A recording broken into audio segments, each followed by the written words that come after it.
Ecclesiastes Chapter 4. Again I observed all the acts of oppression being done under the sun. Look at the tears of those who are oppressed. They have no one to comfort them. Power is with those who oppress them. They have no one to comfort them. So I admire the dead who have already died more than the living who are still alive. But better than either of them is the one who has not yet existed, who has not seen the evil activity that is done under the sun.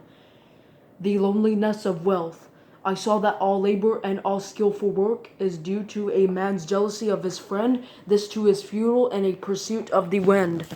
The fool folds his arms and consumes his own flesh. Better one handful with rest than two handfuls with effort and a pursuit of the wind. Again I saw futility under the sun. There is a person without a companion, without even a son or brother, and though there is no end to all his struggles, his eyes are still not content with riches. So who am I struggling for, he asks, and depriving myself from good? This too is futile and a miserable task. Two are better than one because they have a good reward for their efforts. For if either falls, his companion can lift him up, but pity the one who falls without another to lift him up. Also, if two lie down together, they can keep warm, but how can one person alone keep warm? And if someone overpowers one person, two can resist him. A cord of 3 strands is not easily broken. Better is a poor but wise youth than an old but foolish king who no longer pays attention to warnings. For he came from prison to be king, even though he was poor in his kingdom. I saw all the living